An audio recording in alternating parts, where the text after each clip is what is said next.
Hello, hello.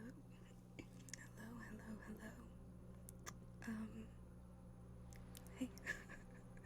Wow, I feel like such a dork. Um, I am Nova. It is awesome to be with you guys tonight. I know, it's an ASMR stream. It's supposed to be a little quiet. Is it too quiet? Because I can fix that if need be.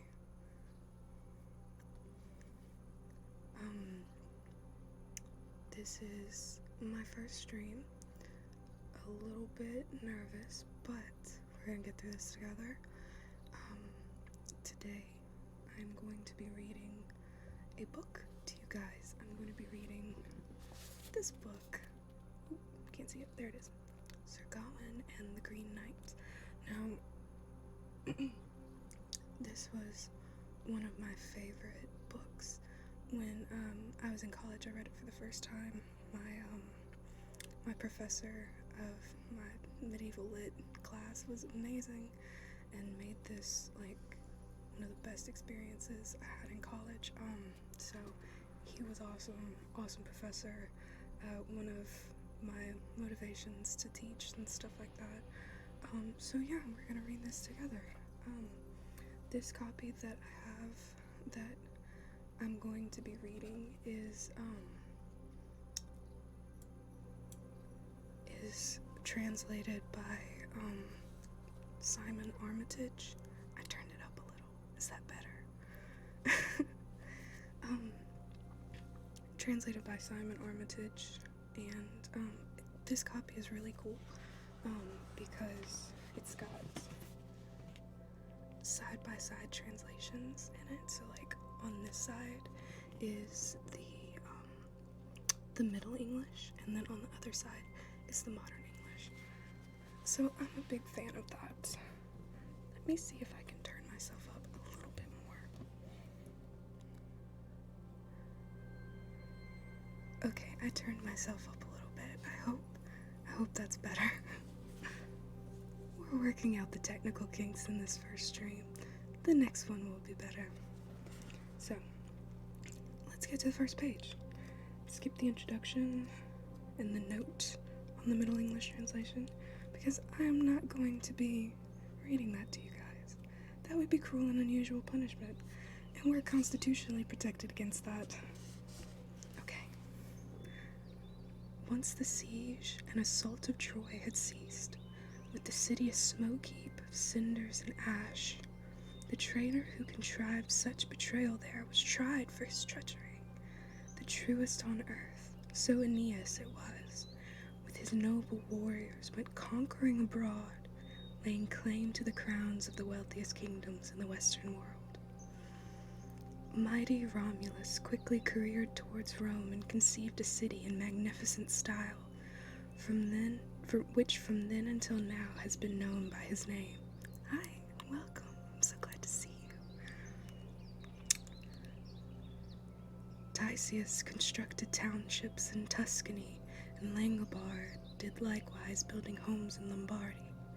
And further afield, over the Sea of France, on Britain's broad hilltops, Felix Brutus made his stand. And wonder, dread, and war have lingered in that land where loss and love in turn have held the upper hand. After Britain was built by this founding father, a bold race bred there, battle-happy men causing trouble and torment in turbulent times. And through history more strangeness has happened here than in anywhere else I know on earth. I almost tried to read you the Middle English translation. But most regal of rulers in the royal line was Arthur, who I heard is honored above all, and the inspiring story I intend to spin has moved the hearts and minds of many, an awesome episode in the legends of Arthur. So listen a little while to my tale, if you will, and I'll tell as it's told in the town where it trips from the tongue, and as it has been inked in stories bold and strong, through letters which, once linked, have lasted loud and long. It was Christmas at Camelot, King Arthur's court, where the great and the good of the land had gathered, all the righteous lords of the ranks of the Round Table, quite properly carousing and reveling in pleasure. Time after time, in tournaments of joust, they had lunged at each other with leveled lances, then returned to the castle to carry on their caroling, for the feasting lasted a full fortnight and one day, with more food and drink than a fellow could dream of. The hubbub of their humor was heavenly to hear, pleasant dialogue by day and dancing after dark. So the house and its hall were lit with happiness, and lords and ladies were luminous with joy. Such a coming together of the gracious and the glad, the most chivalrous and courteous knights known to Christendom, the most wonderful women to have walked in this world, the handsomest king to be crowned at court.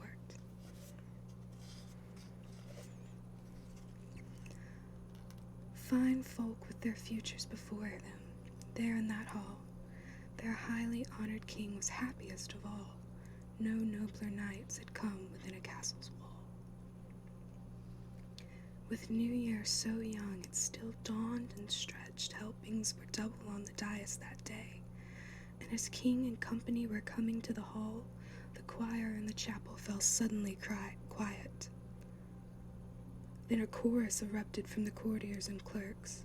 Noel, they cheered, then Noel, Noel, New Year gifts. The knights cried next as they pressed forwards to offer their presents, teasing with frivolous favors and forfeits, till those ladies who lost couldn't help but laugh, and the undefeated were far from forlorn. Their merrymaking rolled on in this manner until mealtime, when, washed and worthy, they went to the table, and were seated in order of honor, as was apt. And with Guinevere in their gathering, gloriously framed at her place on the platform, pricelessly curtained by silk to each side, and canopied across with French weave and fine tapestry from the far east, studded with stones and stunning gems, pearls beyond pocket, pearls beyond purchase or price. I am not going to read I'm Really Fat by Jim Crow. I'm so sorry. I would read To Kill a Mockingbird, but something copyright. Don't want to get in trouble or my stuff taken down. So, no, not gonna do that either. But not one stone outshone the quartz of the queen's eyes. With hand on heart, no one could argue otherwise. But Arthur would not eat until all were served. He brimmed with ebullience, being almost boyish. In his love of life, and what he liked the least was to sit still watching the seasons slip by.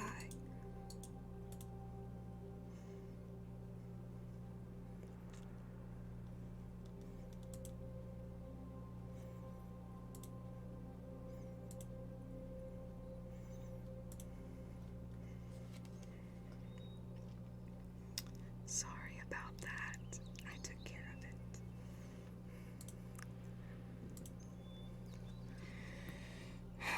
Where was I? Oh yeah. His blood was busy and he buzzed with thoughts.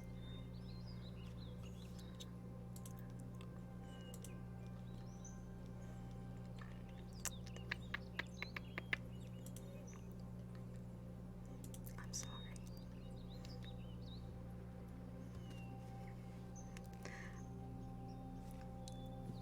I'm still trying to figure out what I'm doing. I'm sorry.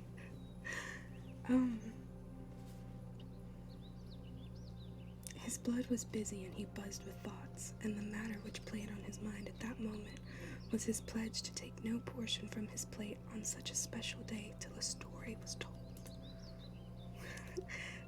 Thank you, James. I appreciate you very, very much.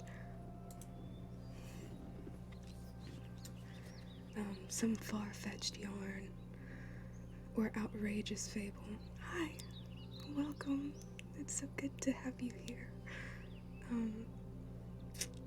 Some far-fetched yarn or outrageous fable, the tallest of tales, yet one ringing with truth, like the action-packed epics of men-at-arms, or till some chancer had challenged his chosen knight, dared him, with a lance, to lay life on the line, to stare at death face to face, and accept defeat should fortune or fate smile more favorably on his foe. Within Camelot's castle this was the custom, and at feasts and festivals when the fellowship would meet, with features proud and fine he stood there tall and straight, a king at Christmas time amid great merriment.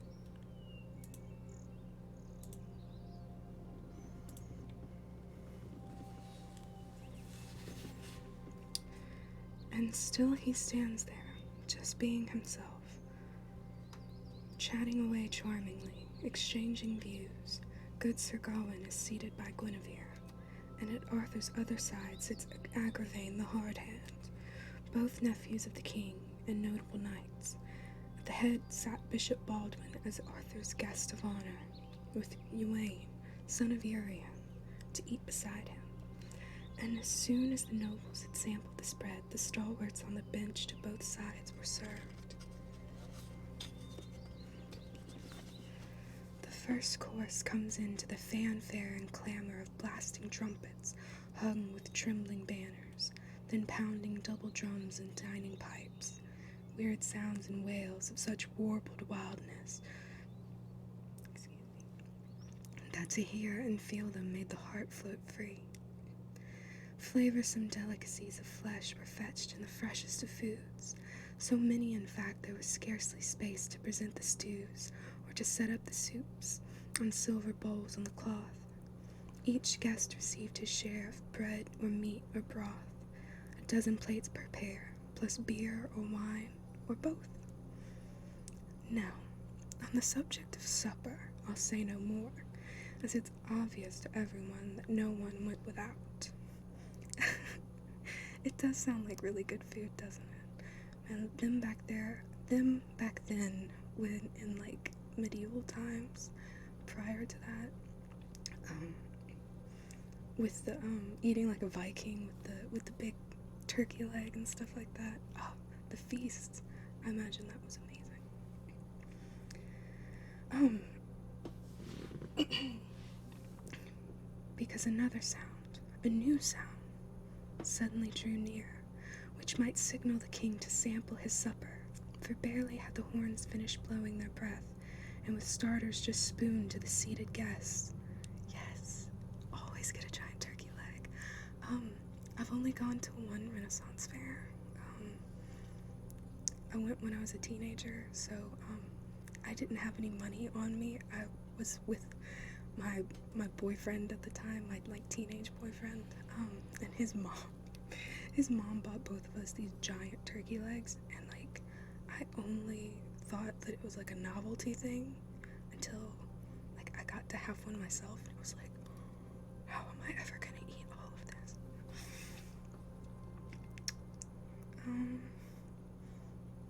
Yeah, I was like 15, so I didn't have a job or any kind of money.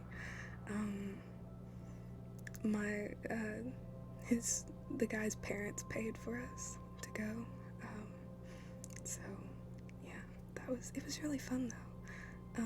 There was this guy there that had like a whip, and he like did tricks and stuff with it, really, really cool. And there was this, my favorite part, I'm getting away from the book, but that's okay, this is what this is for. Crap, I lost my train of thought. There was also, sorry, I'm gonna pause real quick, Kitsufune, I hope I pronounced that right, thank you for the follow, you're awesome. Anyway, they had this like big chessboard, and we all sat around it, the audience did, and they had these performers who would stand on the chessboard like they were the chess pieces, and whenever the two people who were playing would move the pieces, and like two of them would like be up against each other, like going head to head, instead of like it knocking it over. I don't know how to play chess, so I'm probably saying this all wrong. But when they would go head to head with each other, they would like draw weapons and fight. So like there was a couple of people who went a few rounds fighting, and I'm rambling. The narrator of the game was saying how, we believe here that all good should triumph over evil. So the good guy is always going to beat the bad guy. Thank you, Elcinder Savis. I hope I said that right. Thank you for the follow. You're amazing. So they were saying that good should always triumph over evil. So if there's a good guy and a bad guy gonna fight, spoiler alert, the good guy's always gonna win. But what happens when two good guys end up going head to head? And they had this guy piece and this girl piece, and they like fought, and you could like feel the tension when they were fighting, and then it ended with them like locked up in each other, and they ended up kissing, and it was like, wow, that was interesting to watch. That was my favorite part of it, besides like all the woodworkers and metalworkers and stuff. That was really cool too. I got this really cool ring that had like a musical bar on it, like the bar with the lines, and it had music notes on it. Anyway, fond memories. I really want to go back to our Ren Fair one day. Back to the book. Where'd I leave off? Oh yeah. Because another sound, a new sound, suddenly drew near, which might signal the king to sample his supper. For he barely had the horns finished blowing their breath, and with starters just spooned to the seated guest, a fearful form appeared, framed in the door, a mountain of a man, immeasurably high, a hulk of a human from his head to his hips, so long and thick in his loins and his limbs I should genuinely judge him to be half a giant, or most massive man, the mightiest of mortals. This was Thor that came to visit. Just kidding, that wasn't Thor. But handsome too, like any horseman worth his horse, for despite the bulk and brawn of his body, his stomach and waist were slender and sleek. In fact, in all features he was finely formed, it seemed.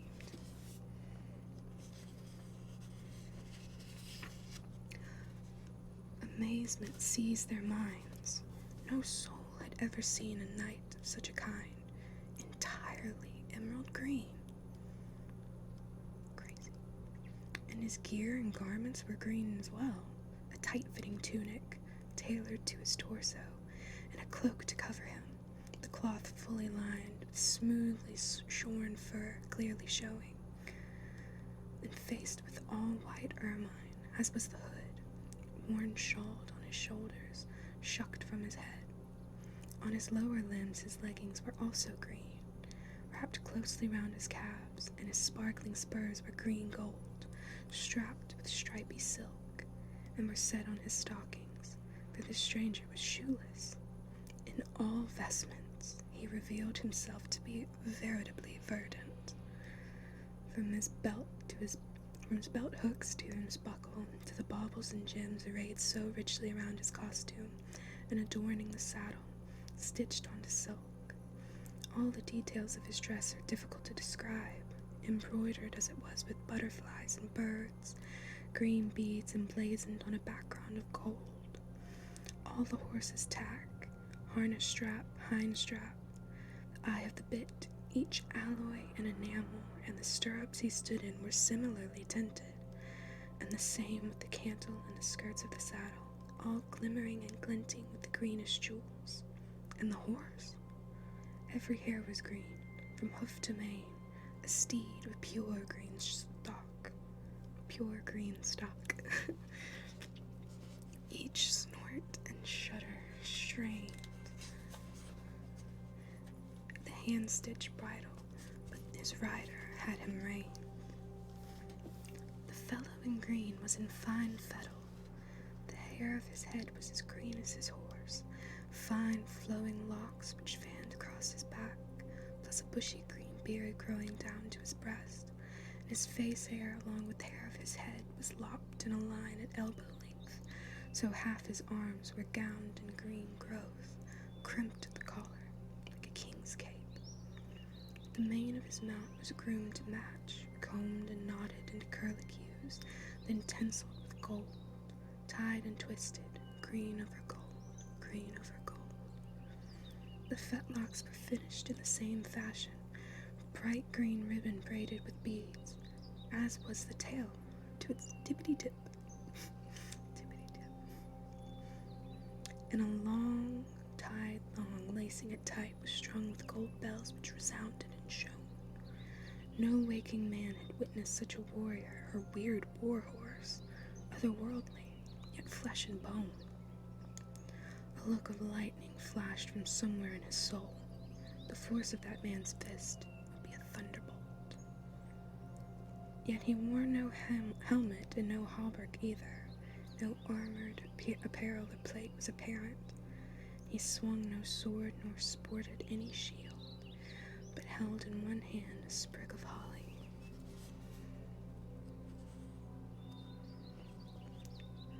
Of all the evergreens, the greenest ever, and in the other hand held the mother of all axes, a cruel piece of kit, I kid you not.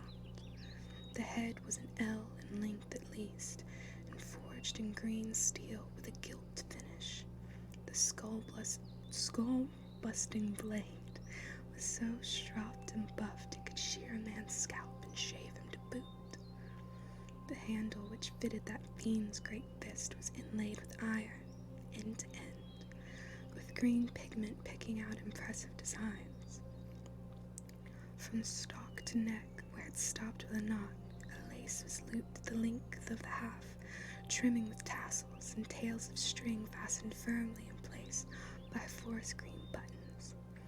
And he kicks on, canters through that crowded hall towards the top table, not the least bit timid, cocksure of himself, sitting high in the saddle. And who, he bellows, without breaking breath, is governor of this gaggle? I'll be glad to know. It's with him, and him alone, that I'll have my say.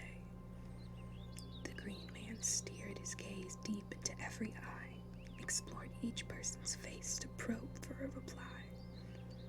The guests looked on. They gaped and they gawked and were mute with amazement. What did it mean that human and horse could develop this hue, should grow to be grass green, or greener still, like green enamel bolted by bright gold?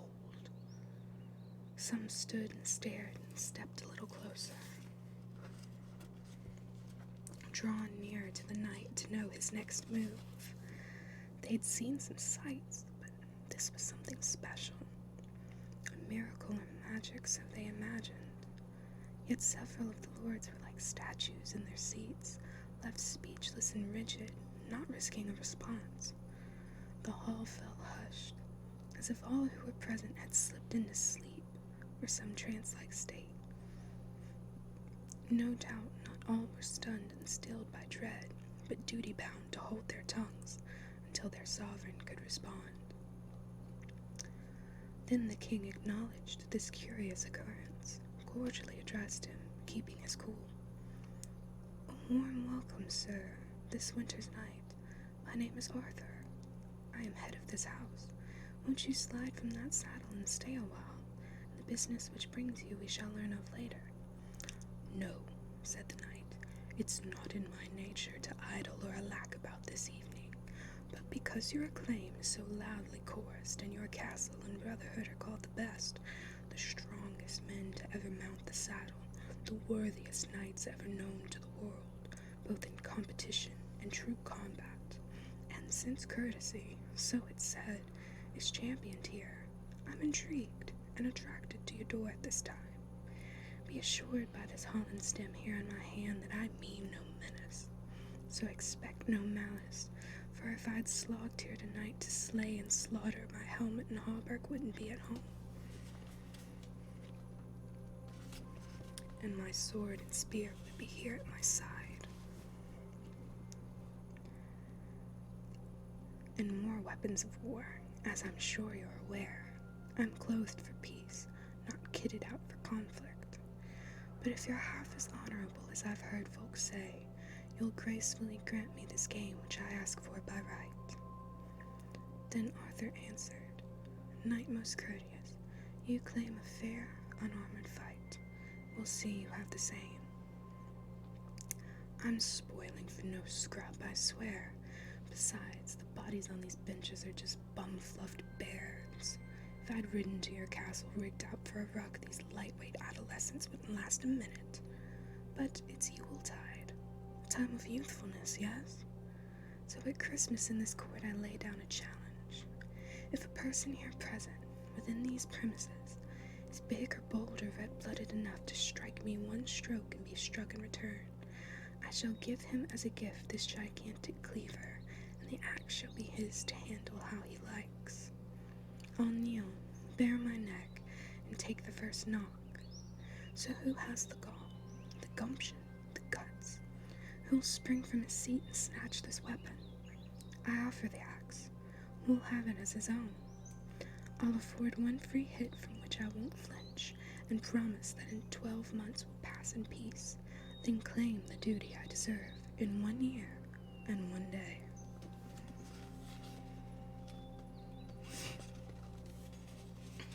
Does no one have the nerve to wager in this way? Flustered at first, now totally foxed, with the household and the lords, both the high-born and the low, still stirruped, the knight swiveled round in his saddle, looking left and right, his red eyes rolling beneath the bristles of his bushy green brows, his beard swishing from side to side. When the court kept its counsel, he cleared his throat and stiffened his spine. He then spoke his mind. So here is the house of Arthur, he scoffed, whose virtues reverberate across vast realms. Where's the fortitude and fearlessness you're so famous for, and the breathtaking bravery and the big-mouthed bragging? The towering reputation of the Round Table, skittled and scuppered by a stranger. What a scandal! You flap and you flinch, and I've not raised a finger. Then he laughed so loud that their leader saw red. Blood flowed to his fine-featured face, and he raged inside. His men were also hurt. These words had pricked their pride. But born so brave at heart, the king stepped up one stride. Your request, he countered, is quite insane, and folly finds the man who flirts with the fool. No warrior worth his salt would be worried by your words, so in heaven's good name hand over the axe, and I'll happily fulfill the favor you've asked. Yes, this is my first dream. I'm lucky to have the 5 I have. He strides to him swiftly and seizes his arm. I like reading books. The man-mountain dismounts in one mighty leap. Then Arthur grips the axe, grasps it by its haft, and takes it above him, intending to attack. Yet the stranger before him stands up straight, highest in the house by at least a head. Quite simply, he stands there stroking his beard, fiddling with his coat, his face without fear, about to be bludgeoned, but no more bothered than a guest at the table being given a goblet of wine. By Guinevere, Gawain now to his king inclines and says, I stake my claim. This moment must be mine. Should you call me, courteous lord, said Gawain to his king, to rise from my seat and stand at your side, politely take leave of my place at the table, and quit without causing offense to my queen. Then I shall come to your council before this great court. For I find it unfitting, as my fellow knights would, when a deed of such daring is dangled before us, that you take on this trial, tempted as you are, when brave, bold men are seated on these benches, men never matched in the mettle of their minds, never beaten or bettered in the field of battle. I am weakest of your warriors and feeblest of wit. Loss of my life would be grieved at the least. Were I not your nephew, my life would mean nothing. To be born of your blood is my body's only claim. Such a foolish affair is unfitting for a king. So, being first to come forward, it should fall to me.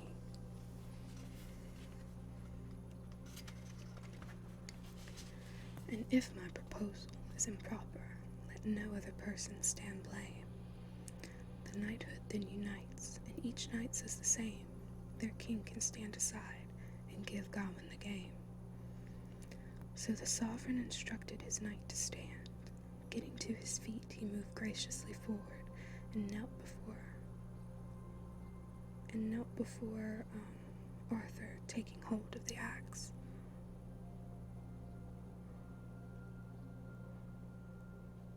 I guess I'll take that as a compliment. Letting go of it, Arthur then held up his hand to give young Gawain the blessing of God, and hope he finds firmness in heart and fist. Take care, young cousin, to catch him cleanly. Use full-blooded force, then you needn't fear the blow which he threatens to trade in return. You don't have to be rude. You also don't have to watch either.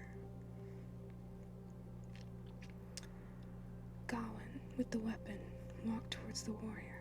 They stood face to face, not one man afraid. Then the Green Knight spoke, growled at Gawain. Before we compete, repeat what we've promised, and start by saying your name to me, sir, and tell me the truth so I can take it on trust. In good faith, it's Gawain, said the God-fearing knight. I heave this axe, and whatever happens after, in 12 months' time I'll be struck in return with any weapon you wish, and by you, and you alone. The other answers, says, well, by my living bones, I welcome you, Gawain, to bring the blade head home.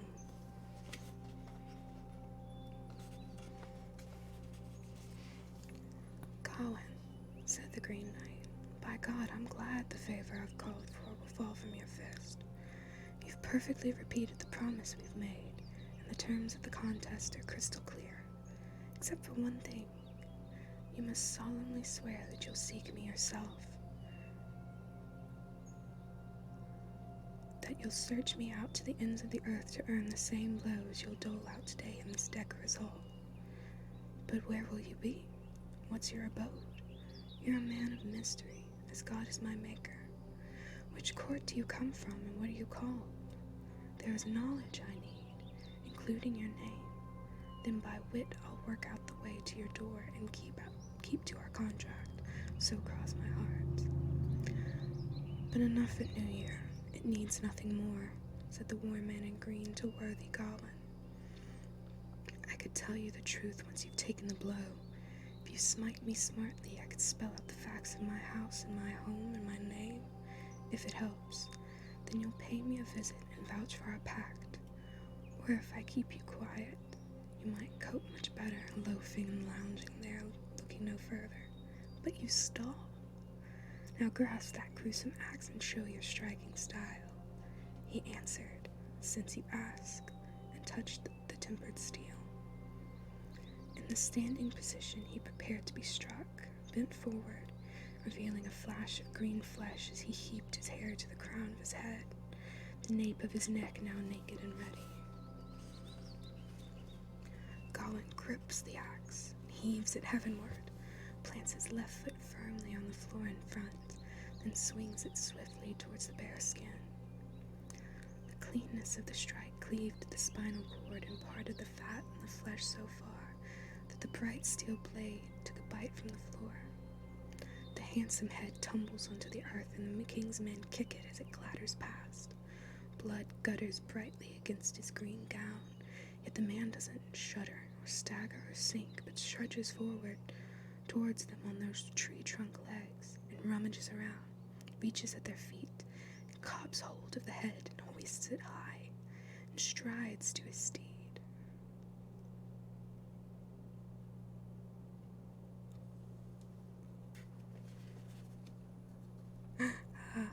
you misspelled ho.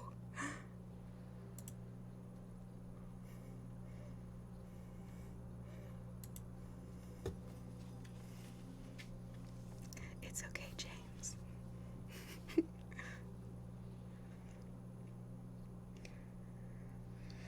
Where was I? Oh yeah, the dude got his head cut off.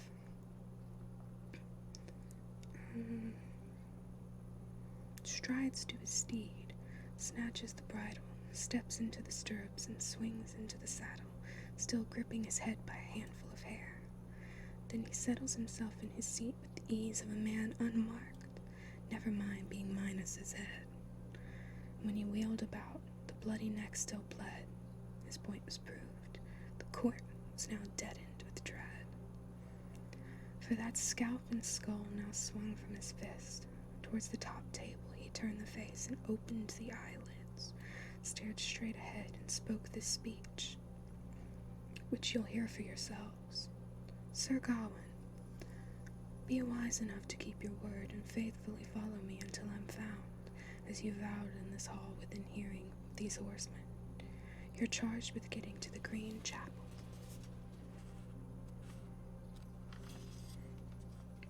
To reap what you've sown.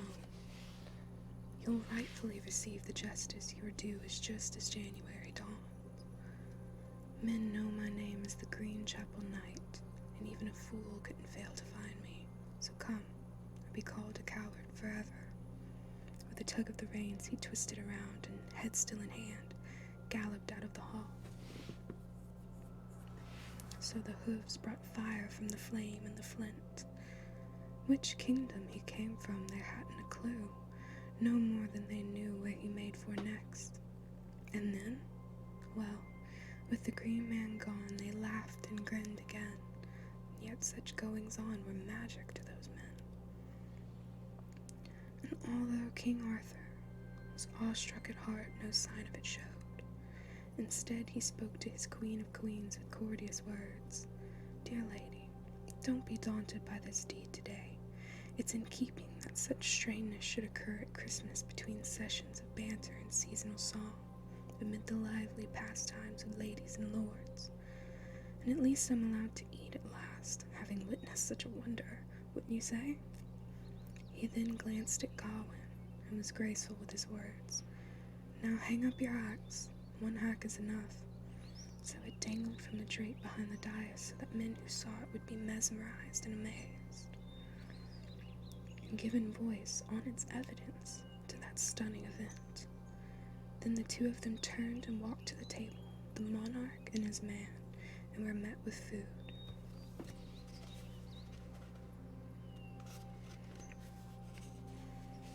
Double dishes apiece, rare delicacies, all manner of meals, and the music of minstrels. And they sang and danced until the sun went down that day. But mind your mood, Gawain. Keep blacker thoughts at bay, or loose this lethal game you've promised you will play.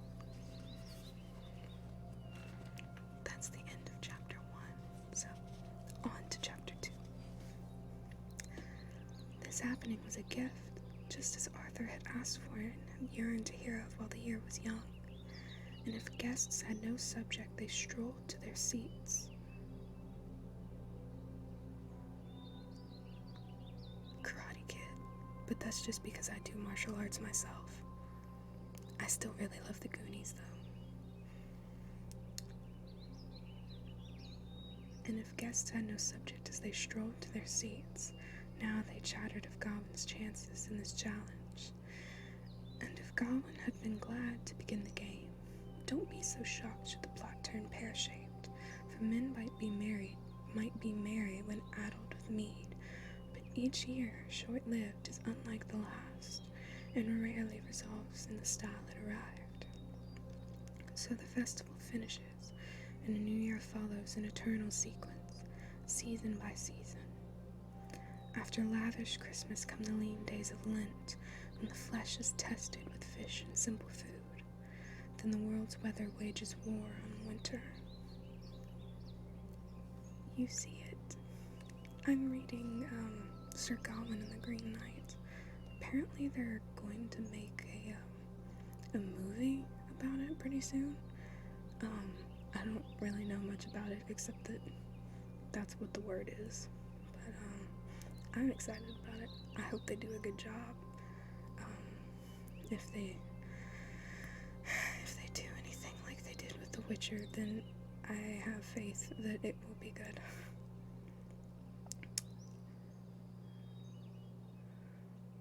Sun-warmed, shimmering rains come showering onto meadows and fields where flowers unfurl. Woods and grounds wear a wardrobe of green. Birds bauble with life and build busily as summer spreads, settling on slopes as it should. And now every hedgerow brims with blossom and with bud, and lively songbirds sing from lovely leafy woods. Yeah, I hear that a lot. Were the ones you liked not the ones that you were made to read? Because I hear a lot of people say that they don't like, they never really liked the books that they were made to read in school, or they don't like reading anymore because they were made to read books in school, or their teacher was awful. Either one of those things.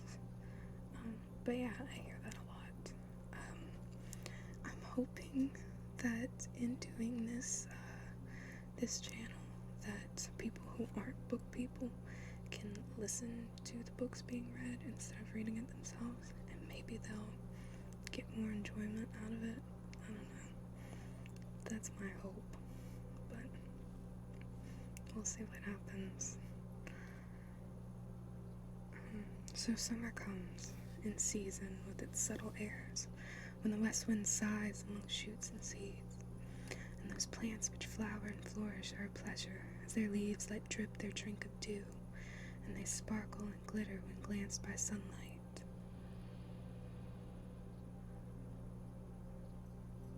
Yeah, I get that.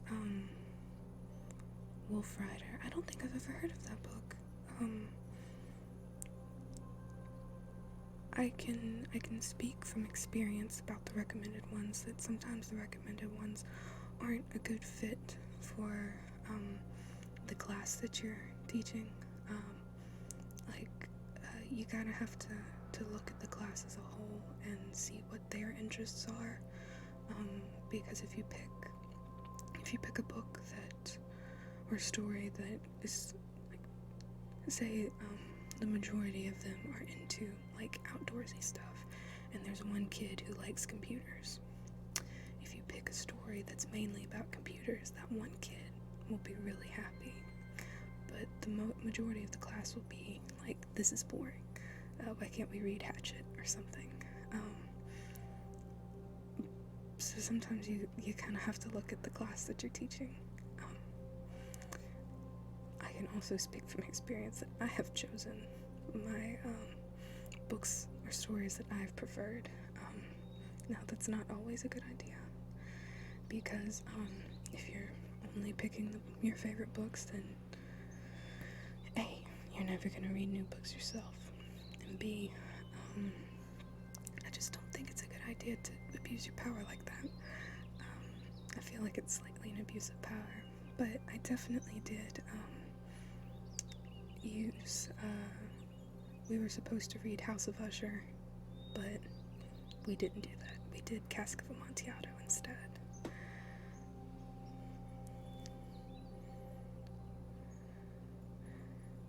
Most people, including myself, don't like reading anymore, so I feel like if you're gonna make people read, then make it interesting, But everyone has different tastes, so that's not easy. You are right. It's really difficult.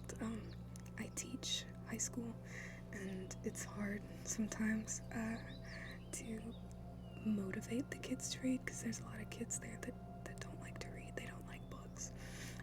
I tell them that's okay. You don't have to like it. We all enjoy different things. I'm sure you enjoy things that I don't enjoy. That's okay, because we're all different people. However, we're here. We have to be here.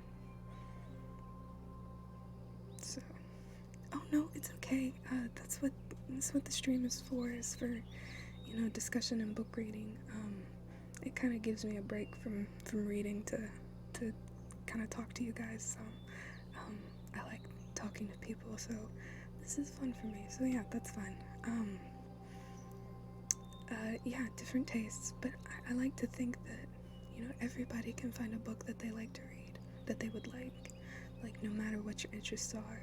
If you like to read, if you don't like to read, you just gotta look at the things that you like, and then find books that are similar to that. So like I said, my outdoorsy people, Hatchet by Gary Paulson. I think that's his name, Gary Paulson, pretty sure. Break from reading to read my paragraphs. That's okay, I promise.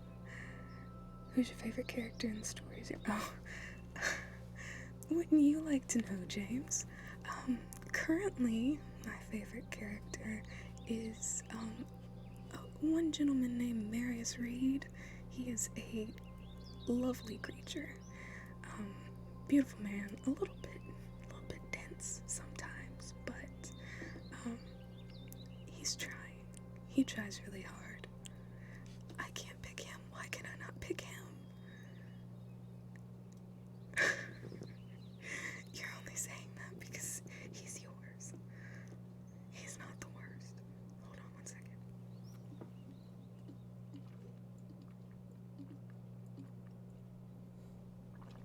You're not entirely wrong. But the man did just, experience a trauma. A major trauma. Oh, from a real story? Okay. Well, I never did finish reading that book we were reading, Unkindness of Magicians. I never did finish reading that. But I really liked, I've forgotten her name. The girl that did all the magic bits with the cars at the beginning. Do you remember what I'm talking about, James? What's a book that you would recommend to a 22-year-old who likes suspense and thrillers? Okay. Do you like magic? Do you like magic too?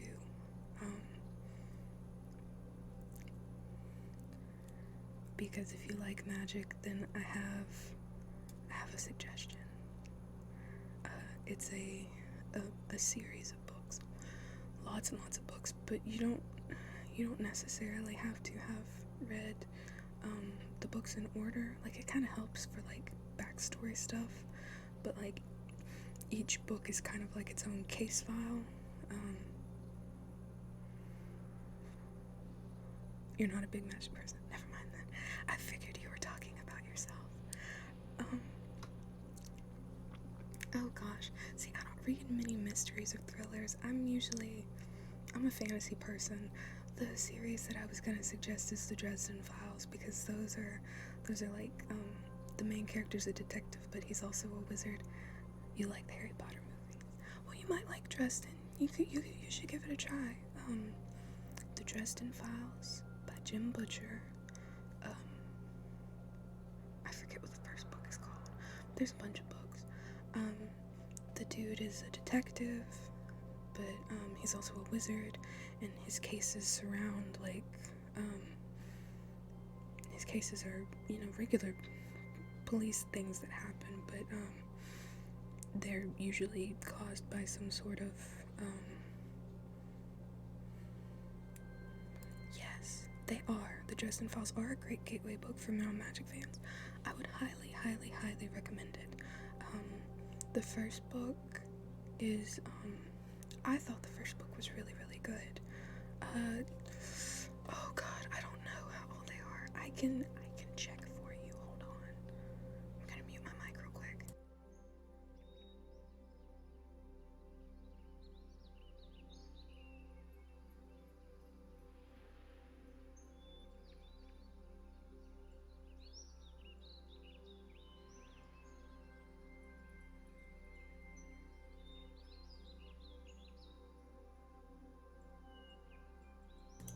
Okay, hi, I'm back. Yes, thank you, James. Thank you for doing that for me, for Googling that for me. The first one's called Stormfront. They might still be coming out. I don't know. Jim Butcher writes like a machine. The first book I thought was really, really good. A lot of people will tell you that, you know, his early stuff was bad, or they didn't like his early stuff, which, I mean, I guess I can kind of get, because, you know, the more you do something, the better you'll get at it. So over the course of all these books, he's gotten better at it, right?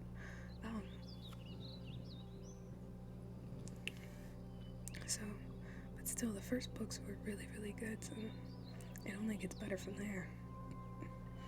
You like Stephen King movies? Well, have you read the Dark Tower books? Because I hear those are really good. I haven't read them myself, but if you've seen the movie, then know that apparently the movie was not at all what the book was about, or the book was way, way better. It's like a big series of books, the Dark Tower series. I would first suggest reading Stephen King. Like the movies that you like, read the book for it. Secret Window was the books, that's what I heard too, that the books were way better. Secret Window is one that I would suggest by Stephen King. The movie had Johnny Depp in it and John Turturro. It's about this writer who is going through a divorce with his wife because she was unfaithful to him, and goes to live out at their lake house. Yeah, Johnny Depp. And goes to live out at their lake house, and while he's there, this guy comes to the house and is like, "You stole my story." Like some story that the writer had published in a magazine years and years ago. Okay, so you have seen it. Yes. I would read it. Even though you already know what happens, I would still read it anyway. Because, like, any book that gets turned into a movie is gonna have some wide, some differences. Even slight ones. You can fit more stuff in a story than you can in a movie. That was the problem with the Hobbit movies. The book itself was really, really good, but they tried to take a 300-page book and spread it out over 3 movies, and that just wasn't a good idea. 1922. I don't think I've seen that. I don't think I've ever heard of it. I saw 1917. Before all this crazy junk started and the movie theaters closed. That was the last movie I saw before all this. 1917 was really good. Highly recommend. But yeah, Secret Window is a novella, so it's not like a full book. It's like 100 pages or so, and it's in a bigger book called 4 Past Midnight.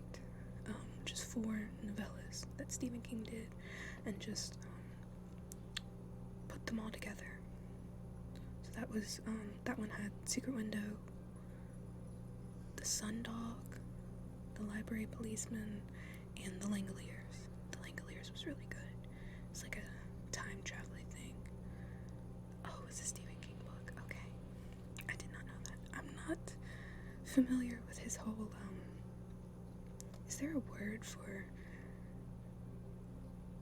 like a discography for musicians, like all their albums? Is there a word for that for books, for authors? Because if not, there should be. But yeah, I'll have to look that up. Carrie was a good book. Christine was a good book. I really liked The Stand, but that's like 1,000 pages long, and I wouldn't recommend. If you don't like reading, then I wouldn't throw that on you. Do I game? Yeah, sometimes. I have a PC, obviously. I do play games. Bibliography. I feel like there's a better, because bibliography is like you're citing your sources. I don't know. I'll take it for now, because this is the best thing. This is the best thing that's come up so far. I do play games sometimes, not like MOBAs and MMOs very often. I prefer playing like RPGs and FPSs. The one multiplayer game that I play pretty regularly is, I play like GTA and... Hi, Bobo Apache. It's so good to see you. I'm so happy that you're here. What was I? Oh yeah, I play, thank you for the follow, Bobo Apache. You were so awesome and amazing, and yeah. Okay, I'm gonna get it out at some point. The ones I played recently are GTA Online, but I was really only playing that with friends. Destiny 2. Wikipedia lists books as bibliographies. No, it probably has a better name, but I can't remember it right now. I'll take it. That'll do. Excuse me. PC. Yeah, I don't have a console, Xbox or PlayStation. I used to, but I moved around a lot, and moving is expensive, so that became one of the things that got sacrificed in the crossfire to pay for, furniture and stuff like that. But after I got my big girl job, I was able to buy parts for a PC, and I have friends who are in computer business, so they gave me some of their old parts, bless their hearts. You're a PS4 guy? Yeah, I had a PS4 for a couple of months. I really only bought it, this is sad, this is totally irresponsible, and anyone who is watching, please don't ever do this. I bought it solely for the ability to play Shadow of the Colossus, the remake that they did of it. I got it to play that, and I got it to play Bloodborne. Dark Souls is my favorite video game. And I got through 1 and 2, and then I bought 3, and then Bloodborne, and I needed the PS4 for Bloodborne, and then I had to sell it like a month after I started playing, so I never finished it. I don't know if I ever will finish it. It was a lot like Dark Souls, obviously, because it's by the same company, but I wasn't a fan of the Cthulhu-esque stuff that it had going on. I didn't do much like that very much, a little too creepy for me. The dark fantasy stuff I can handle pretty well, but I think they pulled out all the stops for Bloodborne. Wow, that's really hard to say when you're whispering. I think I totally underestimated how difficult it was to do ASMR, because I've been watching it for a long time and like listening to it to go to sleep and all that, and I think I underestimated how difficult it was. I'd watch them and they'd like be whispering and doing all sorts of nice things, doing like finger flutters and stuff like that, and like tapping on stuff. Like, oh, that's easy. All I need is a really good mic and some stuff to scratch on, like a cat. But now that I'm actually doing it, this is a lot harder than it looks. Also, my lighting is like totally janky. I had a lamp sitting on the bed next to my desk, and right as I clicked go live, good, I'm so glad. I like spent all of today trying to finagle it. Yeah, I had a lamp sitting on my bed, and as soon as I hit go live, it fell off the bed and hit the ground, and nothing broke, but the light bulb like shorted. Good, I'm so glad. And honestly, as I do this more, and if I am blessed enough to get donations and get to be affiliate or partner with Twitch, and get like revenue from that, then I will be able to buy a less potato camera, because this webcam was like $20 because I needed a webcam. But yeah, the lighting will be different on Sunday when I stream again. That was really frustrating because it was like perfect. It was a beautiful golden glow. I looked awesome, and now I feel like I'm like in an interrogation room. Like, where are the other drugs going? Anyway, I'm glad y'all are sticking through this. I super appreciate y'all being here. I tried streaming on Twitch back when I bought the PS4 under a different name, and I actually tried doing like I actually tried playing games. I tried playing Colossus and Bloodborne and Dark Souls 3, and yeah, that didn't work out very well, and I would get frustrated because I didn't have a lot of viewers, and I'm older and more patient now. How old am I? I am 23.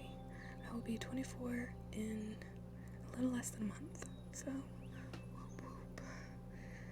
I am reaching the middle of my 20s and feeling kind of awkward about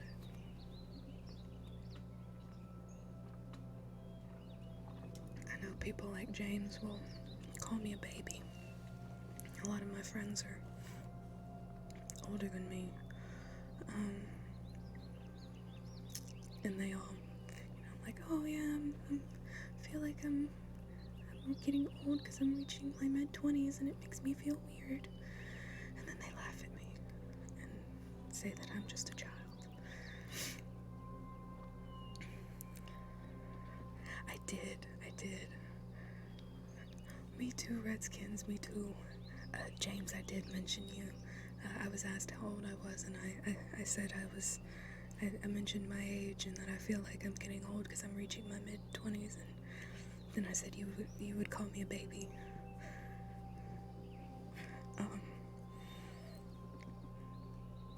Redskins, happy early birthday. Super early. Hopefully you're still around you're still around here, not like on Earth. Hopefully you're still on Earth. Hopefully you're still around the stream.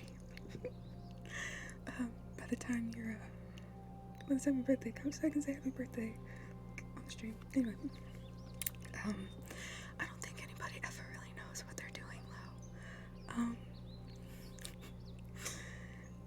Even like adults that are in their like 40s, 50s, we're all just kind of making it. We're all just trying to do our thing. You'll have some people who will, talk about how Johnny Montero, thank you for the follow, you blessed angel. I understand you want to get yourself together. Like I said, you know what you're doing, you just don't like it. No, I get that, and like after a certain point, you know what you're doing. Like the routine is so embedded that you know what you're doing and you know what you're supposed to do and what the protocol is for different situations, but sometimes you're just flying by the seat of your pants, and adulthood kind of sucks sometimes. Being responsible, doing the responsible thing is hard. Jimmy Jiahao, I probably butchered that, so I'm sorry, but thank you for the follow. You're amazing and awesome, and angels, all of you, every single one of you. Yeah, adulthood is hard, but you get used to it. Gets bored of a shopping trip after 26 minutes.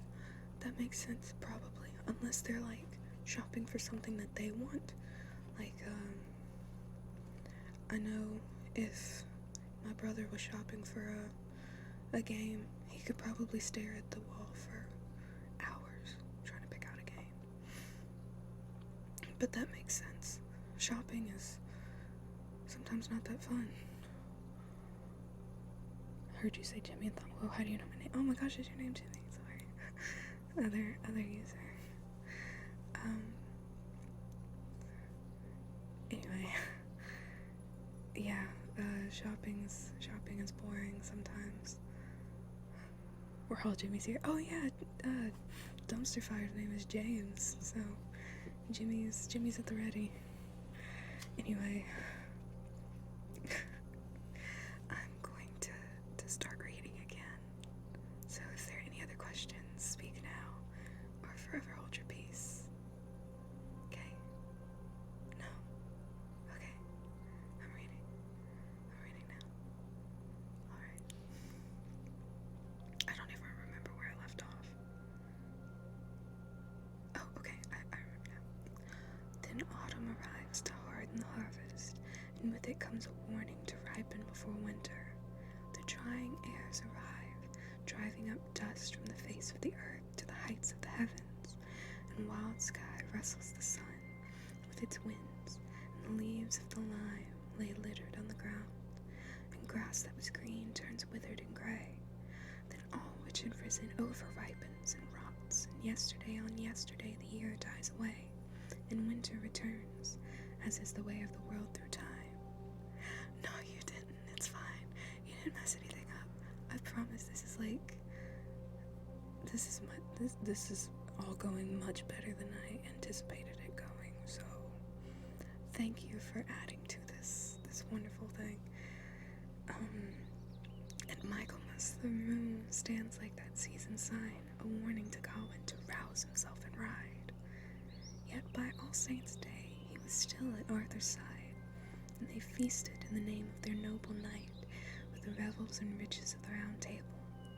The lords of that hall and their loving ladies were sad and concerned for the sake of their knight, but nevertheless they made light of his load.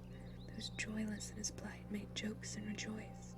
Then, sorrowfully, after supper, he spoke with his uncle, and openly talked of the trip he must take. Now, lord of my life, I must ask for your leave. You were witness to my wager.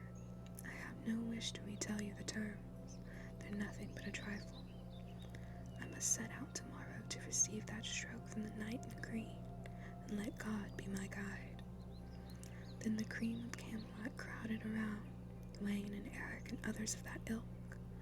Sir Dodinel the Dreaded, the Duke of Clarence, Lancelot, Lionel, Luke and the Good, Sir Bors and Sir Bedivere, were so wise in the ways of science. Both big names, powerful men such as Medore de la Porte. His courtly committee approaches the king to offer up heartfelt advice to our hero. And sounds of sadness and sorrow were heard that one as worthy and well-liked as Gawain should suffer that strike, but offer no stroke in reply. Yet keeping calm, the knight just quipped, "Why should I shy away? If fate is kind or cruel, man still must try." He remained all that day, and in the morning he dressed, asked early for his arms, and were all produced.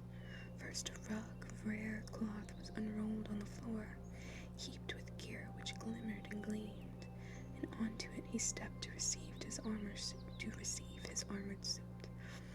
He tries on his tunic of extravagant silk, then the neatly cut cloak, closed at the neck, its lining finished with a layer of white fur. And then they settled his feet into steel shoes. His legs lapped in steel. Lufflich, I think that's the word. Lufflich greaves. Oh. I started reading the Middle English to you again. I'm so sorry. And clad his calves, clamped them with greaves, then hinged and highly polished plates were knotted with gold thread to the knight's knees. Then leg guards were fitted, lagging the flesh, attached with thongs to his thick-set thighs. Then comes the suit of shimmering steel rings encasing his body and his costly clothes, well-burnished braces to both of his arms, good elbow guards, and glinting metal gloves. the trimmings and trappings of a knight tricked out to ride, a metal suit that shone, gold spurs which gleam with pride, a keen sword swinging from the silk belt to his side. Fastened in his armor, he seemed fabulous, famous, every link looking golden to the very last loop. Yet for all that metal, he still made it to mass, honored the Almighty before the high altar, after which he comes to the king and his consorts and asks to take leave of the ladies and lords. They escort and kiss him and commend him to Christ. Now Gringolet is rigged out and ready to ride, with a saddle which flickered with fine gold fringes and was set with new studs for the special occasion. The bridle was bound with stripes of bright gold, and the apparel of the panels was matched in appearance to the color of the saddle bows and crupper and cover. The nails of red gold were arrayed all around, shining splendidly like splintered sunlight. And then he holds up his helmet and kisses it without haste.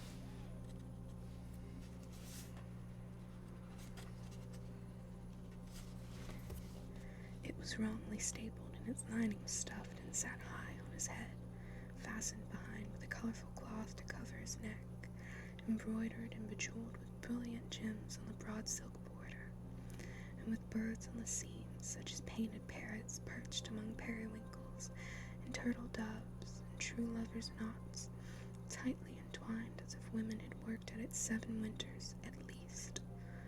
The diamond diadem was greater still. It gleamed with flawless, flashing gems, both clear and smoked, it seemed.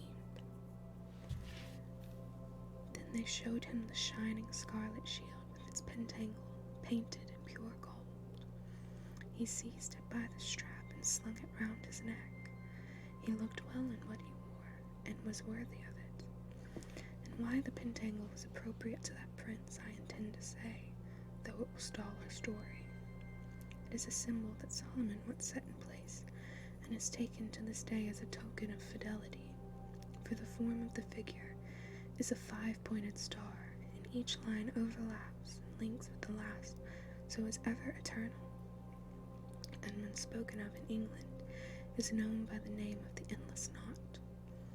So it suits this soldier in his spotless armor, fully faithful in 5 ways, 5 times over. For Gawain was as good as the purest gold, devoid of vices but virtuous, loyal and kind, so bore that badge on both his shawl and shield alike. A prince who talked the truth, a notable, a knight. First, he was deemed flawless in his 5 senses. Secondly, his 5 fingers were never at fault. And thirdly, his faith was founded in the 5 wounds Christ received on the cross, as the creed recalls. And fourthly, that soldier struggled in skirmish one thought pulled him through above all other things, the fortitude he found in the 5 joys which Mary had conceived in her Son, our Savior. For precisely that reason, the princely rider had the shape of her image inside his shield, so by catching her eye, his courage would not crack. The 5th set of 5 which I heard the night followed included friendship and fraternity with his fellow men, purity and politeness that impressed at all times, and pity which surpassed all pointedness. 5 things which meant more to Gawain than to most other men. So these 5 sets of 5 were fixed in this night, and each linked to the last through the endless line, a 5-pointed form which never failed. Never stronger to one side or slack at the other, but unbroken in its being from beginning to end, however its trail is tracked and traced. So the star on the spangling shield he sported shone royally in gold on a ruby-red background, the pure pentangle as people have called it for years. Hello, imagine the smell, thank you for the follow. It's an interesting username. If you're saying goodnight like you're going to night, then good night. Then lance in hand, held high, and got up in his gear. He bids them all goodbye one final time, he fears. Spiked with the spurs, the steeds sped away with such force that the firestone sparked underfoot. All sighed at the sight. With sinking hearts they whispered their worries to one another, concerned for their comrade. A pity, by Christ, if a lord so noble should lose his life. To find equal on earth would be far from easy. Clever to have acted with caution and care. Deemed him a duke, a title he was due, a leader of men, a lord of many lands. Better that than being battered into oblivion, beheaded by an ogre through headstrong pride. How unknown for a king to take counsel of a knight in the grip of an engrossing Christmas game. Warm tears welled up in their weepy eyes as gallant Sir Gawain galloped from court that day. He sped from home and hearth and went his winding way on steep and snaking paths, just as the story says. Now through England's realm he rides, Sir Gawain, God's servant on his grim quest, passing long dark nights unloved and alone, foraging to feed, finding little to call food, with no friend but his horse through forest and hills, and only our Lord in heaven to hear him. He wanders near to the north of Wales,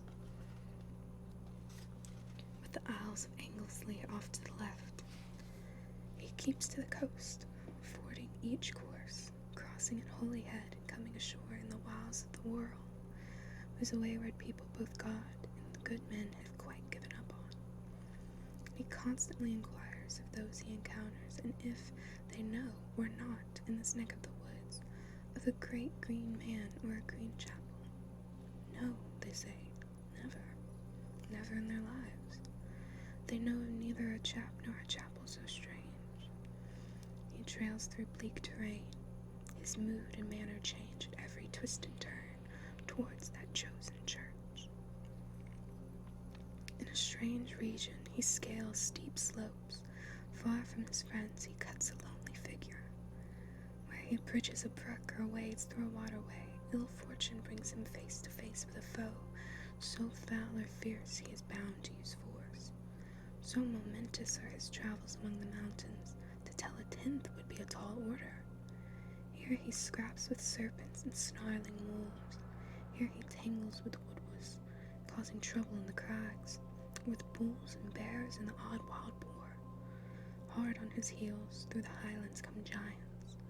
Only diligence and faith in the face of death will keep him from becoming a corpse or carrion. And the wars were one thing, but winter was worse. Clouds shed their cargo of crystallized rain, which froze as it fell to the frost-glazed earth.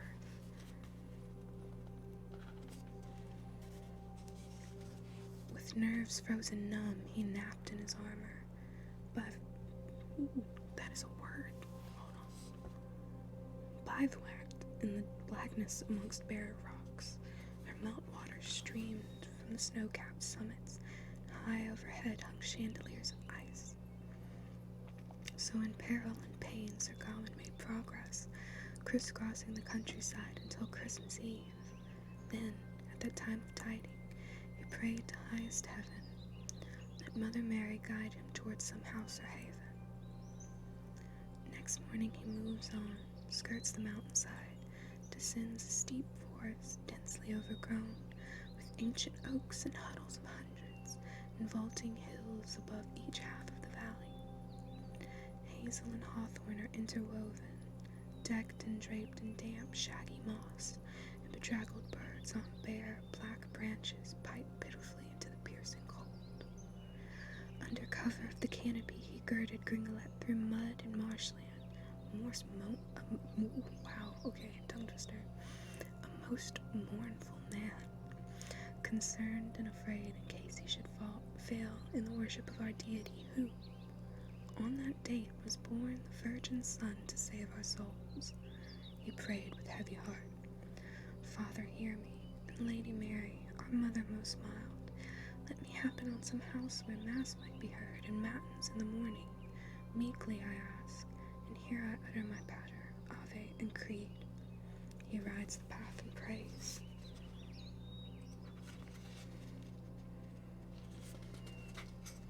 dismayed by his misdeeds, and signs Christ's cross and says, Be near to me in my need.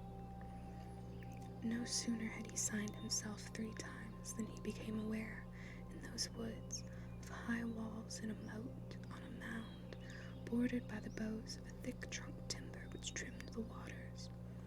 The most commanding castle a knight ever kept, positioned in a sight of sweeping parkland, with a palisade of pikes pitched in the earth, in the midst of tall trees for 2 miles or more. From the corner of his eye this castle became clearer, as it sparkled and shone within shimmering oaks, and with helmet in hand he offered up thanks to Jesus and St. Julian, both gentle and good, who had courteously heard him and heeded his cry. A lodging at last, so allow it, my lord. Then he girded Gringolet with his gilded spurs, and purely by chance rose the principal approach to the building, which brought him to the end of the bridge with haste. The drawbridge stood withdrawn, the front gates were shut fast. Such well-constructed walls would blunt the windstorm's blast. In the saddle of his steed, he halts on the slope of the delving moat with its double ditch. Out of water of wondrous depth, the walls then loomed overhead to a heavenly height, course after course of crafting stone.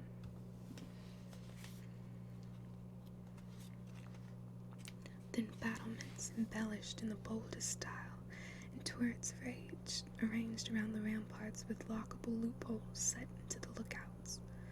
The knight had not seen a more stunning structure. Further in, his eye was drawn to a hall attended architecturally by many tall towers, with a series of spires spiking the air, all crowned by carvings exquisitely cut. Uncountable chimneys the color of chalk spreaded from the roof and sparkled in the sun. So perfect was that vision of painted pinnacles clustered within the castle's enclosure, it appeared that the place was cut from paper. Then a notion occurred to that noble knight to inveigle a visit, get invited inside, to be hosted and housed, and all the holy days remain. Responding to a call, a pleasant porter came, who welcomed Sir Gawain. "Good morning," said our man. "Will you bear a message to the owner of this hall, and ask him for shelter?" "By St. Peter," said the porter, "it will be my pleasure, and I'm willing to bet you'll be welcome to a bed." Then he went on his way, but came back at once with a group who had gathered to greet the stranger. The drawbridge came down, and they crossed the ditch and knelt in front of the frost in front of the knight, to welcome this man in a way deemed worthy.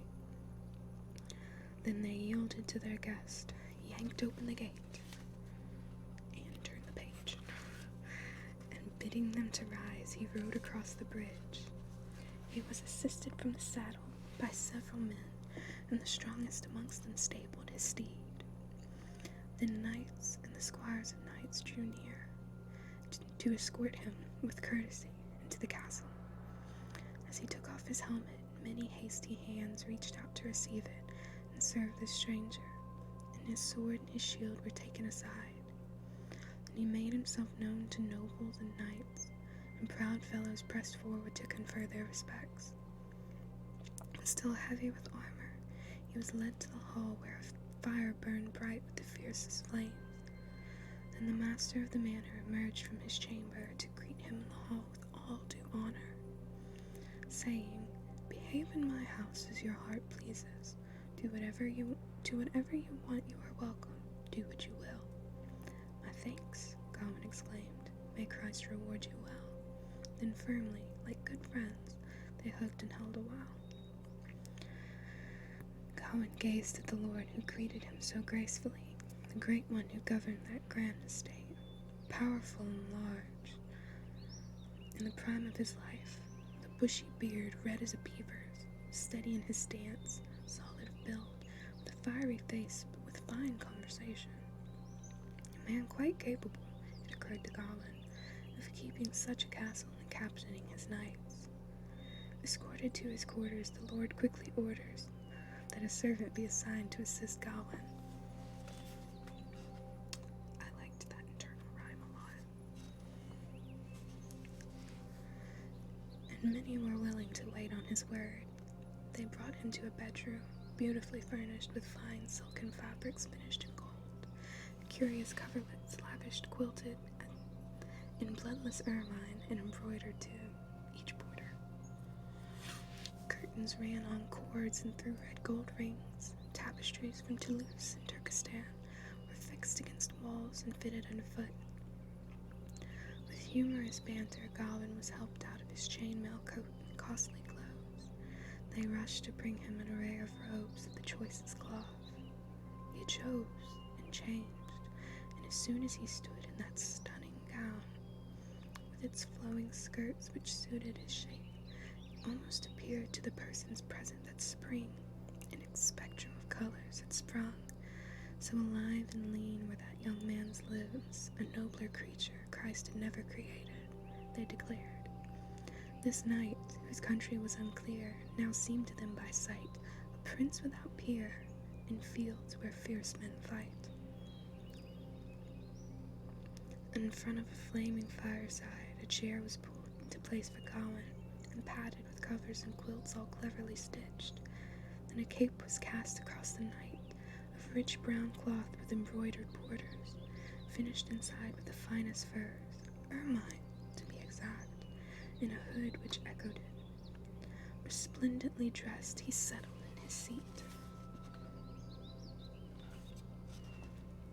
As his limbs thawed, so his thoughts lightened.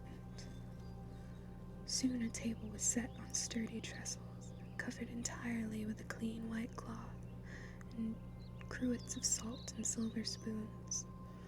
In a while he washed and went to his meal.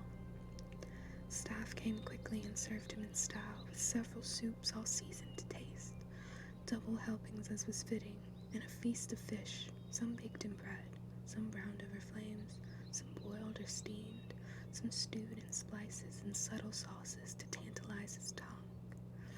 4 or 5 times he called it a feast, and the courteous company happily cheered him along. On penance plates you dine, there's better board to come. The warming, heady wine then freed his mind for fun. Now through tactful talk and tentative inquiry, polite questions are put to this prince, and he responds respectfully, and speaks of his journey from the court of Arthur, King of Camelot, royalty and ruler of the Round Table. And he says they now sit with Gawain himself, who has come here at Christmas time quite by chance. Once the master has gathered that his guest is Gawain, he thinks it so thrilling that he laughs out loud. All the men of that manor were of the same mind, being keen and quick to appear in his presence. This person famed for prowess and purity, whose noble skills were sung to the skies, whose life was the stuff of legend and lore. Then night spoke softly to night, saying, "Watch now, we'll witness his graceful ways, hear the faultless phrasing of flawless speech. If we listen, we will learn the merits of language, since we have in our hall a man of high honor. Ours is a generous and giving God, to grant that we welcome Gawain as our guest, as we sing of his birth, who was born to save us. We shall learn a lesson here, in tact and manners true, and hopefully we'll hear love's tender language too." I'm gonna take a sip of water real quick.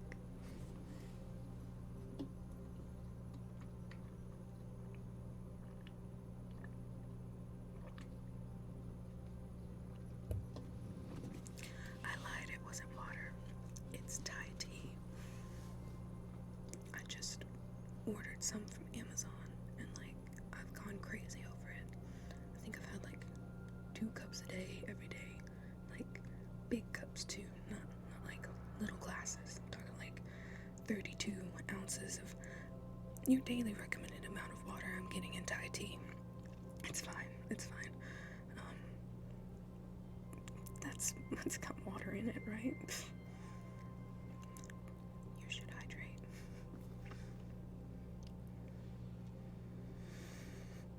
There I am. Once dinner was done, Gawain drew to his feet, and darkness neared as day became dusk. Chaplains went off to the castle's chapels to sound the bells hard, to signal the hour of evensong, summoning each and every soul. The lord goes alone, then his lady arrives, concealing herself in a private pew. Gawain attends too. Tugged by his sleeve, he is steered to a seat, led by the lord, who greets Gawain by name as his guest. No man in the world is more welcome by his words. For that he is thanked, and they hug there, and then sit as a pair through the service and prayer. Then she who desired to see the stranger came from her closet with her sisterly crew. She was fairest among them, her face, her flesh, her complexion, her beauty, her bearing, her body. She's a good-looking lady. More glorious than Guinevere, or so Gawain thought. And in the chancel of the church, they exchanged courtesies.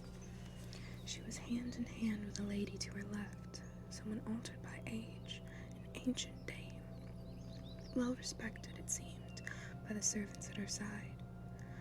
Those women were not the least bit alike. One woman was young, one withered by years. The body of the beauty seemed to bloom with blood. The cheeks of the crone were waddled and slack. One clothed in a kerchief clustered with pearls which shone like snow on the slopes of her upper breast and bright bare throat.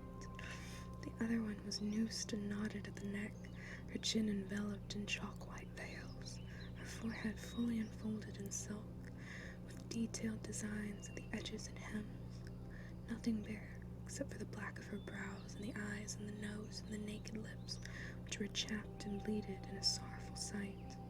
A grand old mother, a matriarch might she be hailed. Most men would sooner squint at whose hand she held. Then Gawain glanced at the gracious-looking woman, and by leave of the lord he approached those ladies, saluting the elder with a long, low bow, holding the other for a moment in his arms, kissing her respectfully and speaking with courtesy. They request his acquaintance.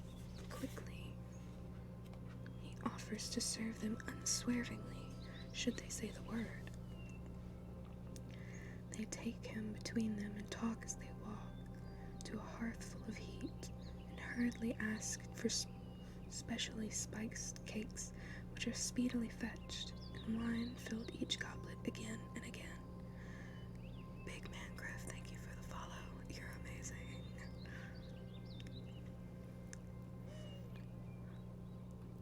You right, James, you right.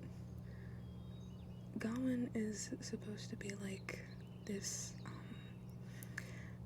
paragon, this example, like archetypal.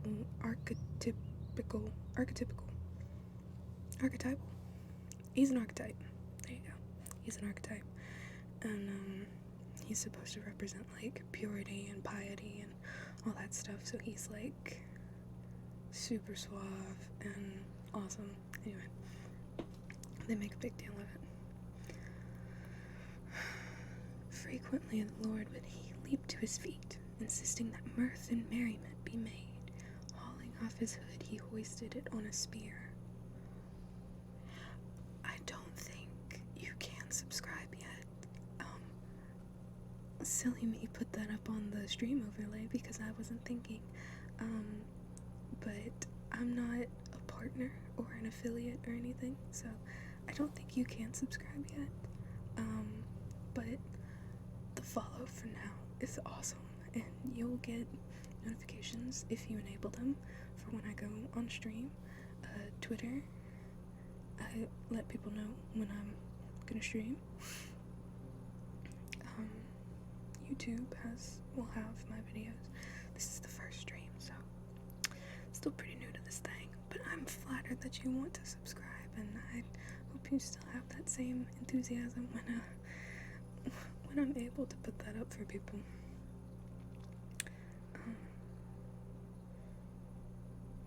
And my fellows and friends shall help in my fight, to see that it hangs from no head but my own. So the laughter of that lord lights up the room, and Gawain and the gathering are gladdened by games till late. So late, his lordship said, that lamps should burn bright with light. Then, blissful, bound for bed, Sir Gawain waves good night. So the morning dawns when man remembers the day our Redeemer was born to die, and every house on earth is joyful for Lord Jesus. Their day was no different, being a diary of delights. Banquets and buffets were beautifully cooked, dutifully served to diners at the dais. The ancient elder sat highest at the table, with the Lord, I believe, in the chair to her left. The sweeter one and Gawain took seats in the center, and were first at the feast to dine. Then food was carried around as custom decrees, and served to each man as his status deserved.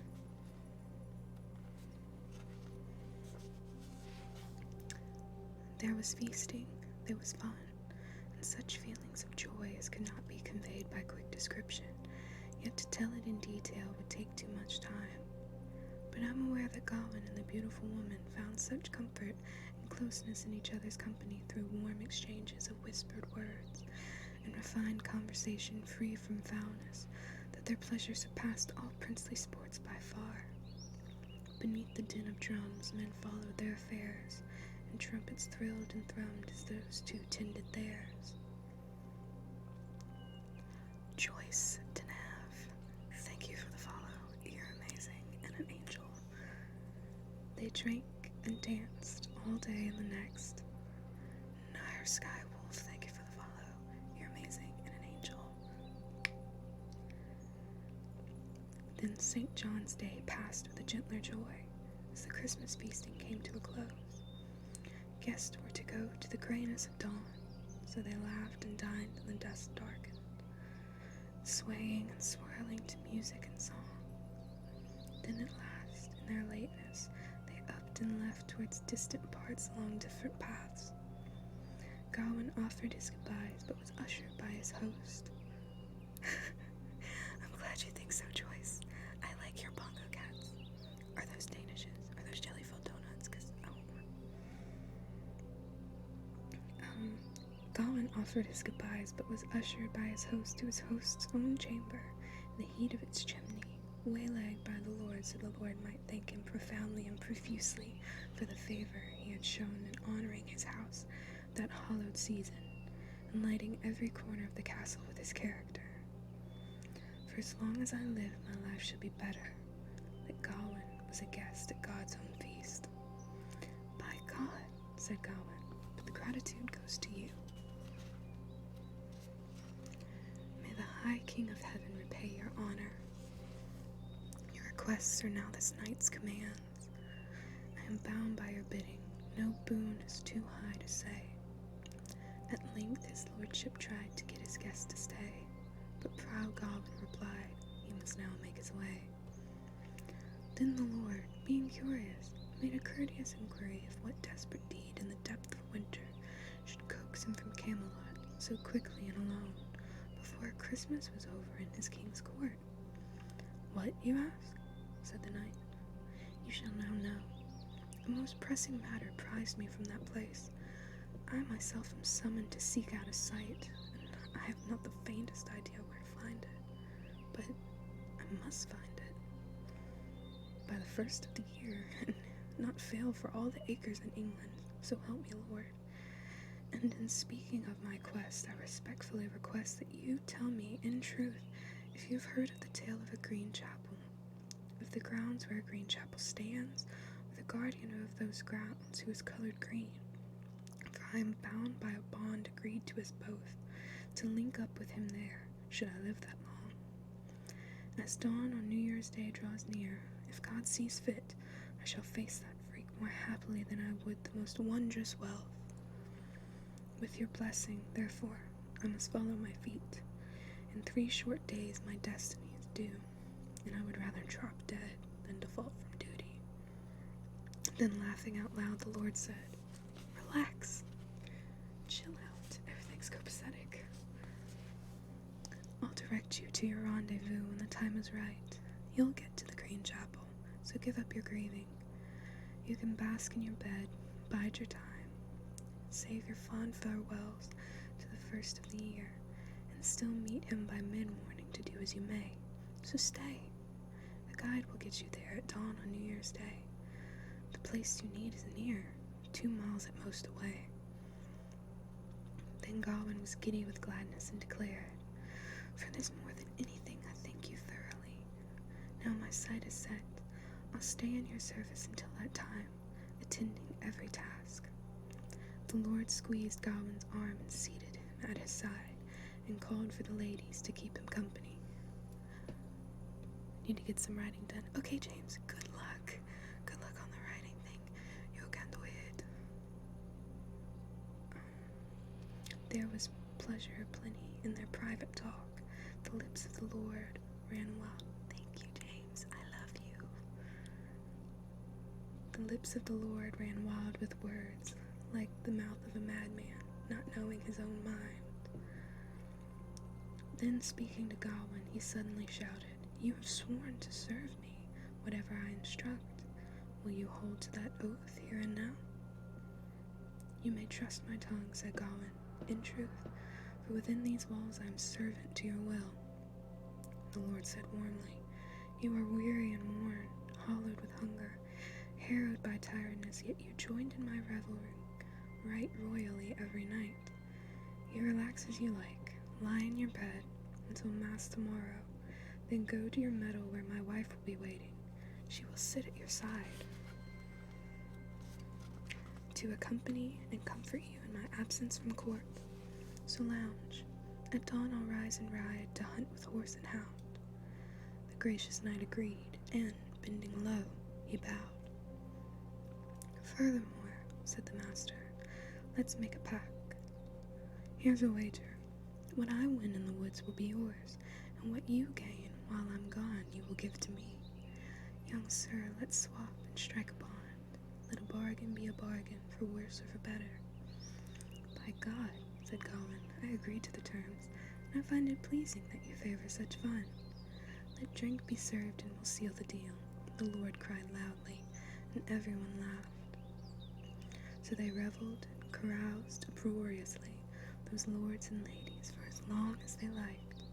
Then they tired and slowed, and they stood and they spoke with immaculate exchanges of manners and remarks, and with parting kisses the party dispersed, footmen going forward with flaring torches, and every lord was led at last towards bed to dream. Before they part, the pair repeat their pact again. The Lord was well aware of how to host a game. That's the end of chapter 2, and this is chapter 3. Well before sunrise, the servants were stirring. The guests who were going had called for their grooms, and they scurried to the stables to ready the steeds, trussing and tying all the trammel and tack. The high-ranking nobles got ready to ride, jumped stylishly to their saddles and seized the reins, and cantered away on their chosen courses. The lord of that land was by no means last to be rigged out for a riding with the rest of his men. After mass he wolfed down a meal, then made for the hunting grounds with his hunting horn. So as morning was lifting its lamp to the land, his lordship and his huntsmen were high on horseback, and the canny kennelmen had coupled the hounds, opened the cages and called them out. On the bugles they blew 3 bellowing notes to a din of baying and barking, and the dogs which chased or wandered were chastened by whips. As I heard it, we're talking 100 top hunters at least. The handlers hold their hounds, the huntsman's hounds run free, each bugle blast rebounds between the trunks of trees.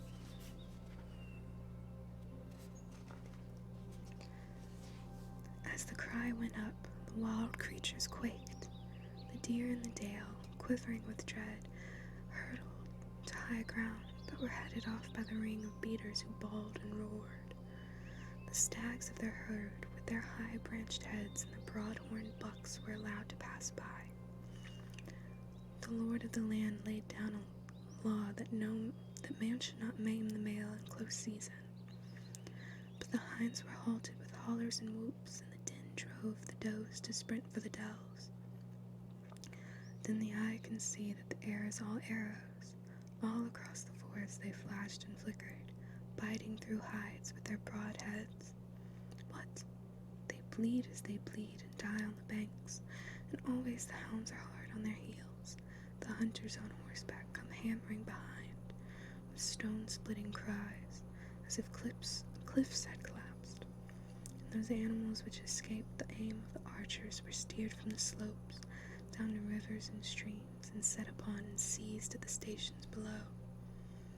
So perfect and practiced were the men at their posts, and so great were the greyhounds which grappled with the deer, that prey was pounced on and dispatched with speed and force. The Lord's heart leaps with life. Now on, now off his horse, all day he hacks and drives, and dusk comes in due course. So through a lime-leaf border the Lord led the hunt, while snug in his sheets lay slumbering Gawain, dozing as the daylight dappled the walls. Under a splendid cover, enclosed by curtains, and while snoozing he heard a slyly made sound, the sigh of a door swinging slowly aside. From below the bedding he brings up his head and lifts the corner of the curtain a little, wondering warily what it might be. It was she, the lady, looking her loveliest, was quietly and craftily closing the door, nearing the bed. The knight felt nervous. Lying back, he assumed the shape of sleep, but she stole towards him with silent steps, and clasped the curtains and crept inside, sat down softly at his side of the bed, and awaited him wakening for a good long while. Gawain lay still in his state of false sleep, turning over in his mind what this manner might mean, and where the lady's unlikely visit might lead. Yet he said to himself, instead of this stealth, I should openly ask what her actions imply. So he stirred and stretched, turned on his side, lifted his eyelids, and, looking alarmed, signed himself hurriedly with his hand as if saving his life. Her chin is pale, her cheeks are ruddy red with health, her smile is sweet, she speaks with lips that love to laugh. Good morning, Sir Gawain, said the graceful lady. You sleep so soundly one might sidle in here. You're tricked and you're trapped. But let's make a truce, or I'll besiege you in your bed, and you better believe me. She giggled girlishly as she teased good Gawain. The man in the bed said, Good morning, ma'am. I'll contentedly attend whatever task you set. In serving your desires, I shall seek your mercy, which seems my best plan in the circumstances. And he loaded his light-hearted words with laughter. But my gracious lady, if you grant me leave, will you pardon this prisoner and prompt him to rise? And I'll quit these covers and pull on my clothes, and our words will flow more freely back and forth. Not so, beautiful sir, the sweet lady said. Bide in your bed. My own plan is better. I'll tuck in your covers corner to corner, and playfully parley with the man I have pinned, because I know your name. The knight Sir Gawain, famed through the realm, whichever road he rides, whose princely honor is highly praised amongst lords and ladies, and everyone alive.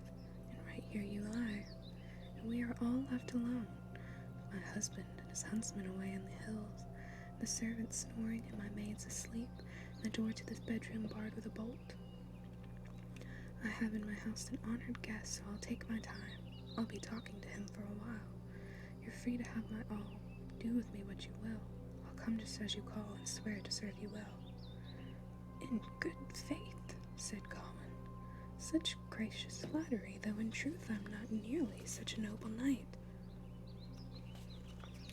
I don't dare to receive the respect you described, and in no way warrant such worthy deeds. But by God, I'll be glad if you give me the right to serve your desires with action or speech to bring you perfect pleasure. The honor would be priceless, said the gracious lady. Sir Gawain, in good faith, how improper on my part if I were to imply any slur or slight on your status as a knight. But what lady in this land wouldn't latch the door? Wouldn't rather hold you as I do here, in the company of your clever conversation, forgetting all grief and engaging in joy, than to hug to her heart a hoard of gold. I praise the Lord who upholds the high heavens, for I have what I hoped for above all else by his grace. That lovely-looking maid, she charmed him and she chased, but every move she made he countered, case by case. "Madam," said her man, "may Mary bless you. In good faith you are kind and the fairest of the fair. Some fellows are praised for the feats they perform. I hardly deserve to receive such respect, whereas you are genuinely joyful and generous."